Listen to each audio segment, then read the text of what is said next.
Bom dia, bebês. Boa tarde, bebês. Boa noite, bebês.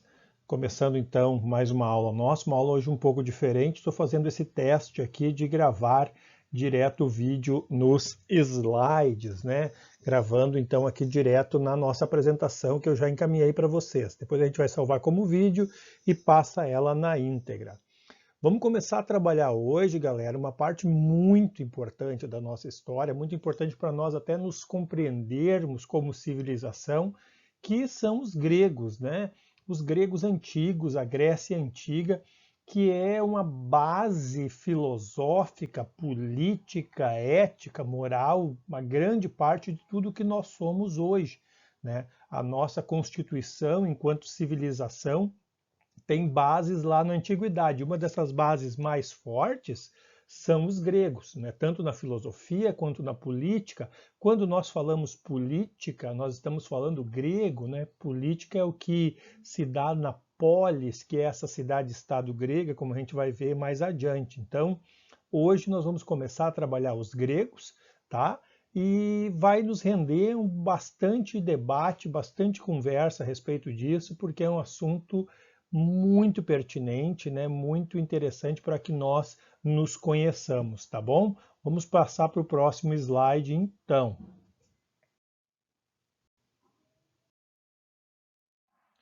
Então, meus queridos, para a gente falar de Grécia, primeiro é necessário a gente entender que não existiu nunca um império grego, da forma como a gente viu lá os babilônicos, ou mesmo os egípcios, ou até mesmo o reino de Israel.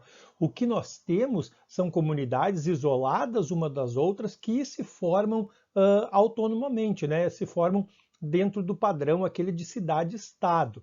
Por conta disso, nós não temos então a Grécia como um país, né? Nós não temos a Grécia como um grande estado grego, um grande império, como a gente já viu em outras civilizações da antiguidade. O que nós vamos ter como unidade é uma cultura. Sim, os gregos se enxergam como tal. Eles são os helenos, eles pertencem a Elas, a sua terra, mas eles não são do mesmo país, eles têm o quê? Uma unidade cultural, uma mesma língua com pequenas variações, uma religião que os une muito, eles acreditam nos mesmos deuses e têm os mesmos costumes guardadas as devidas proporções. Por que se dá isso?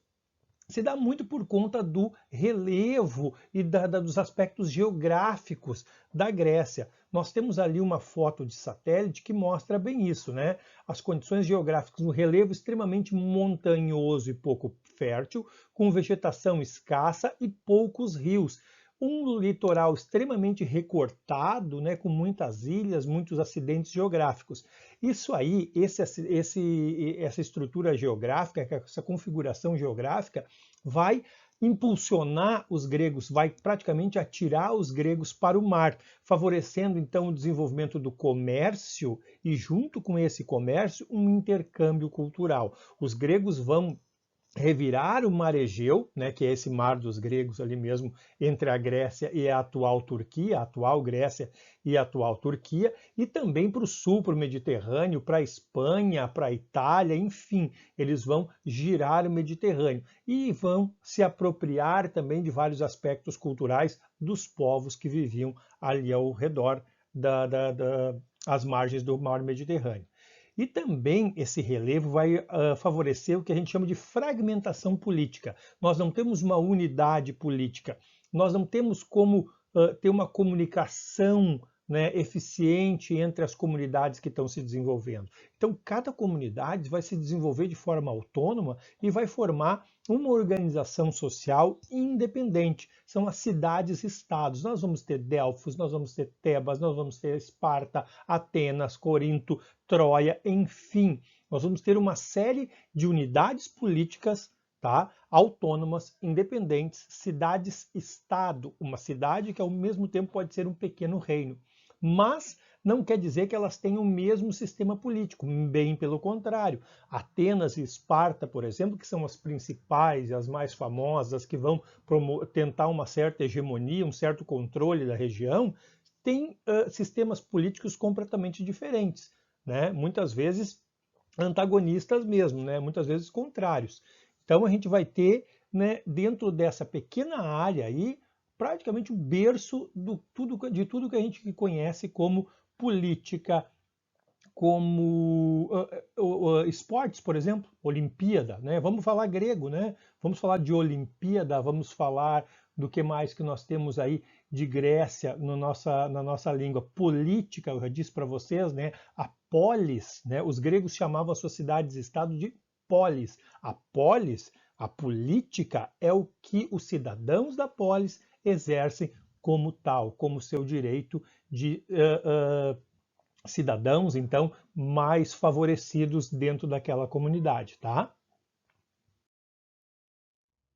Assim como os egípcios, né, e os romanos depois, nós temos um grande período de ocupação, né, uma grande etapa cronológica de ocupação e formação da Grécia. Então a gente pode dividir uh, a história dos gregos, a história da Grécia Antiga, em pelo menos 5 períodos distintos. O primeiro período é o período pré-homérico, é quando nós temos a ocupação, né, dessa parte sul da Península Balcânica, então falando geograficamente, pelos povos formadores, principalmente os micênicos e os cretenses, lá na ilha de Creta. Depois, já estruturado, né, nós temos o período homérico, que tem como sua principal característica a formação dos genos ou genos, né, as sociedades gentílicas. Né? Por que homérico esse período? Porque as principais informações que nós temos desse período se baseiam na obra do poeta Homero, que a gente vai falar daqui a pouquinho sobre ele. Principalmente, então, a Ilíada e a Odisseia. Né? Depois nós temos o período arcaico, que é o período, então, de formação dessas cidades-estados, dessas polis, a partir dos genos, né, desses primeiros núcleos, aí, que eram núcleos tribais, de união de clãs familiares, em que o pater familia era o principal chefe dessas estruturas, né, sociais. E então passamos para o período clássico, que é o apogeu da cultura, que é de onde nós temos os grandes templos, de onde nós temos a rivalidade entre Atenas e Esparta, de onde nós temos as Olimpíadas, né? As primeiras grandes competições esportivas, e finalizando com o período helenístico, que é esse período que se inicia então com o enfraquecimento das cidades-estados e a posterior invasão da Grécia, né, por Alexandre, primeiro Filipe II da Macedônia e depois pelo filho dele, que vai consolidar esse grande império, que é o Alexandre Magno, Alexandre da Macedônia, ou ainda Alexandre o Grande, né, que vai finalizar esse período então da Grécia Antiga e vai estender os seus domínios, né, do Império de Alexandre até o Irã, vai conquistar tudo que vinha pela frente, um dos grandes conquistadores da história, tá bom, gente?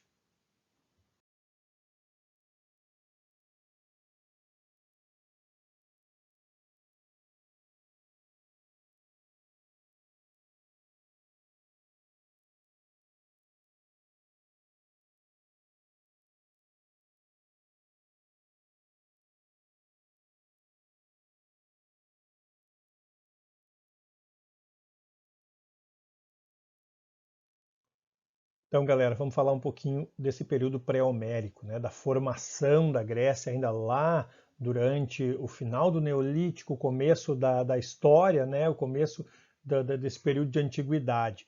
Cerca de 2.500 anos antes de Cristo, 4.500 anos atrás, lá na Grécia continental, alguns povos vindo do norte invadiram aquele terreno e começaram a ocupar aquela área. Os aqueus, os jônios, os eólios e posteriormente os dórios. Tá? Ao sul, na ilha de Creta, vai se formar uma das principais civilizações desse período, que é a civilização cretense, cujo rei, né, como acontecia já nas outras civilizações que nós vimos até aqui, principalmente o Egito, as civilizações babilônicas, lá, mesopotâmicas, o rei ele era o sacerdote, né, e também o líder político, ou seja, uma teocracia, juntava então religião e poder.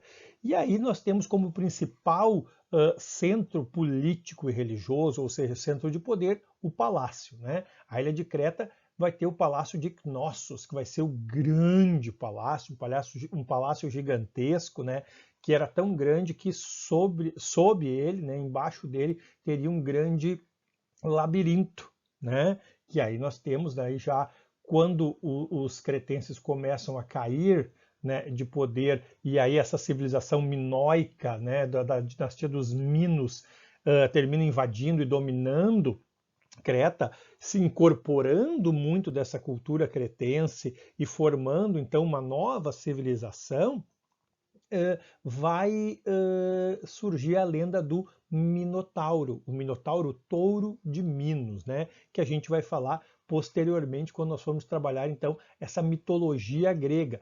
Bom, no palácio, né, era o centro de poder, e então debaixo desse palácio tinha esse tal de labirinto, onde teria esse ser mitológico, né, com cabeça de touro e corpo humano, que seria então um minotauro. A civilização minoica vai desenvolver horrores, né, o comércio, e vai começar também o que a gente pode dizer da história, né, dessa pré-história, a passagem pré-história, porque ela vai consolidar a forma mais antiga de escrita grega, né? O alfabeto grego começa ali, então, esses registros escritos. Então, ali, percebam, nós temos lá 4000 a.C. na Suméria, a primeira escrita cuneiforme, mas aqui na Grécia nós vamos ter lá 2500, 2000 a.C. só iniciando esse processo de registro escrito então pelos povos que ali habitavam. Percebam que essa transição entre o povo ágrafo para um povo com escrita, ela não se dá do dia para a noite e também não se dá uniformemente em todos os lugares. São povos diferentes em momentos diferentes, assim como foi com a agricultura. Tá? Mas essa civilização minoica, então, ela vai se desenvolver bastante e ela vai começar a fundar colônias também fora da ilha de Creta, fora do sul da Grécia, principalmente no lugar chamado Ásia Menor. Onde é que é a Ásia Menor, galera? Só para a gente se situar. A Ásia Menor é o território hoje onde é a Turquia, que chama-se Península da Anatólia, aquele vasto território então que avança entre o Mar Negro e o Mar Mediterrâneo, né? Ali é a Ásia Menor, né? Principalmente no litoral. Troia ficava, por exemplo, nessa Ásia Menor, nesse território da Ásia Menor. Essas civilizações, a cretense e a civilização minoica, vão dar as bases culturais, né? Vão formar o principal legado cultural para aquilo que a gente vai conhecer como civilização grega, que vai se formar então posteriormente, tá, pessoal?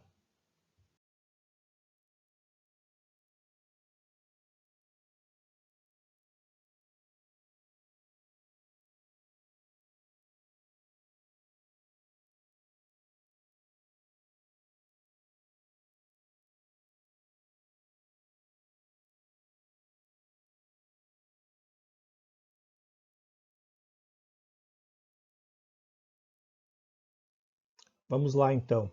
O período homérico é o período posterior, então, né, o período pré-homérico, depois vem o período homérico, né? Né, professor? Tá bom.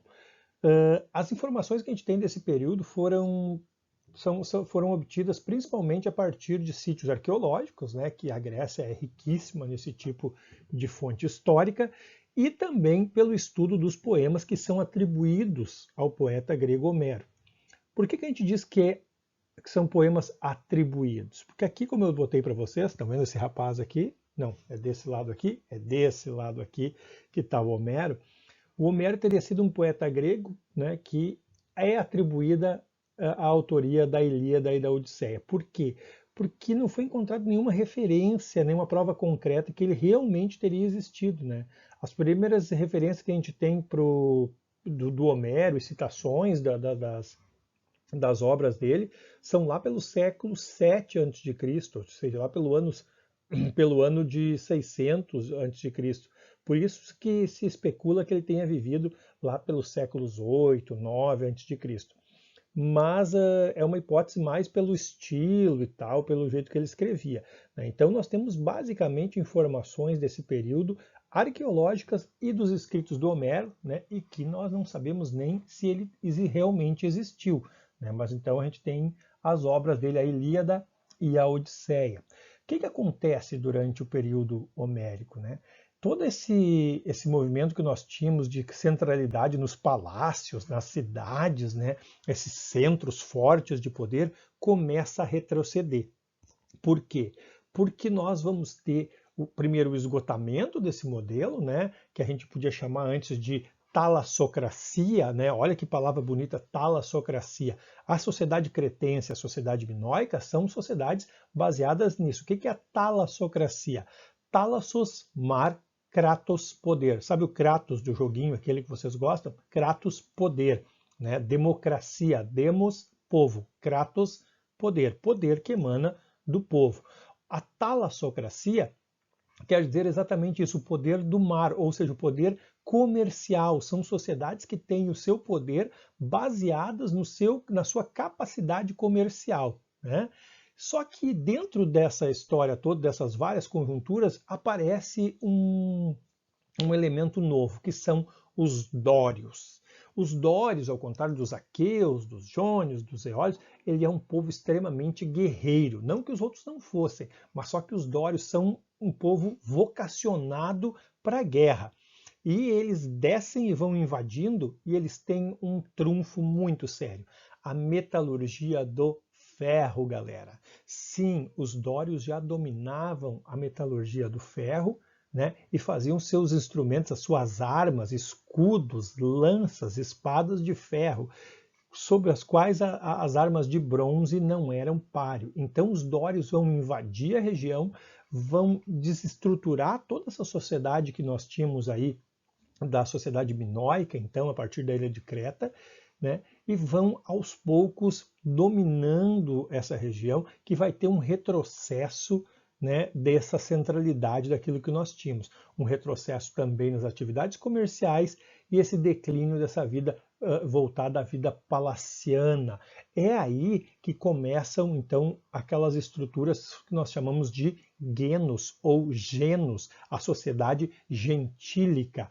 Não é porque eles fossem gentis, esse é o nome que se dá, mas o geno, ele era uma sociedade, olha como são as coisas, tá? Era uma sociedade baseada na família, né? Clãs familiares que se entrelaçam, que têm suas alianças, que possuem uma posse coletiva da terra, né? Eles não têm a propriedade privada nesse momento, eles têm a propriedade coletiva da terra dentro desses núcleos familiares, então mais extensos. E aí lembrem comigo, quando a gente vai estudar família, como é que é o nome mesmo? Genealogia. Lá em biologia, quando vocês trabalham a questão de genética, né? Genos, gens, família. Só para vocês terem uma ideia, o líder desses genos era um cara que tinha o título de pater família, o pai. Sacaram? Pater, paternalismo, ou seja, ser pai de todo mundo. Quando se diz que o Estado brasileiro é paternalista, o que quer dizer? Que o Estado trata todo mundo como um grande pai, que puxa todo mundo para debaixo da sua asa. Estão sacando como a gente fala grego o tempo inteiro? Genética, paternalismo, né? Democracia. Olha como a Grécia é importante nas nossas vidas. Tá, galera? Então, nesse período a gente vai ter essa formação então desses genos que então são fruto desse recuo da vida palaciana, sociedades agrícolas com posse coletiva da terra, tá? Uma sociedade basicamente tribal, ou seja, de união de vários clãs, de várias famílias extensas, que vão aos poucos centralizando esse poder novamente e se reestruturando para formar aquilo que a gente vai ver mais adiante como a cidade-estado. Tá? Queridos, essa é a primeira parte que a gente vai trabalhar, tá? Eu vou dar mais uma olhadinha em algumas outras coisas e para a gente continuar isso na próxima semana, tá bom? Leiam lá no livro de vocês, Grécia, deem uma olhadinha no material que eu deixei, tá? E analisem bem isso que a gente está falando hoje, tá bom? Beijito, tchau para vocês. Olha eu de novo aqui. Tinha esquecido de falar com você sobre a obra do Homero, né? A Ilíada e a Odisseia. São as duas únicas obras que chegaram até nós hoje, que seriam de autoria do Homero. A primeira obra, a Ilíada, narra a guerra de Troia, né? Ilion, Era como os gregos chamavam Troia, como os habitantes de Troia os chamavam. Pessoal, olha só, grego é uma denominação que os romanos vão dar ao povo desse lugar muito tempo depois. Os latinos os chamavam de gregos, tá? Os gregos, né, se chamam de helenos, né, que são da Hélia, né? Então, Ilion é o mesmo que Troia. A Ilíada é um conjunto de, nossa, vários, né, mais de 15 mil versos que são atribuídos então ao Homero e que narram a guerra de Troia, quando Helena, mulher de Menelau, teria sido raptada e levada até Troia, né? E aí tu tem todas as cidades ali se unindo para invadir Troia. E vocês já viram, né? Tem lá no meu tempo, lá no começo dos anos 2000, os computadores sempre tinham medo do tal do cavalo de Troia, que era o principal vírus que se utilizava naquele tempo para entrar no computador e ferrava com tudo, derretia a tua máquina. Mas o que eles fazem então? Eles enfiam um cavalo de madeira com os guerreiros dentro de novo como presente, como dizer, olha, tudo bem, vocês venceram depois de um cerco muito longo. E os caras abraçam essa, ó, legal. Né? Aí a gente vê as evidências históricas que sim, a região de Troia, que é lá na Turquia, né, na Ásia Menor, era uma grande criadora de cavalos naquele momento. Então a simbologia do cavalo seria interessante. E aí de noite os guerreiros que estão escondidos descem, abrem os portões e o exército, né, invade e passa todo mundo no fio da espada. Né?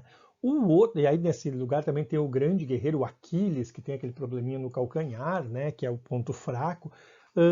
Se acredita que essa história toda, né, do rapto de Helena como sendo a principal causa da guerra, tenha sido mais um eufemismo, que sim, essa guerra teria se dado pelo controle do comércio marítimo. Né? Por quê? Porque Troia ficaria exatamente no estreito que separa o Mar de Mármara, né, do Mar Negro, um lugar extremamente estratégico para o comércio. Então seria mais uma guerra comercial do que uma guerra pelo rapto da bela Helena, né, mulher de Menelau, enfim. Tá? O outro livro é a Odisseia, que conta a história de Ulisses, o Odisseu, que o rei de Ítaca, uma ilha lá no norte da Grécia, que se junta então a esse exército e vai lutar em Troia. Na volta eles se perdem, porque ele não obedece os deuses, né? E sempre tem esse fundo extremamente moral, né? Porque tu deve obedecer os desígnios divinos.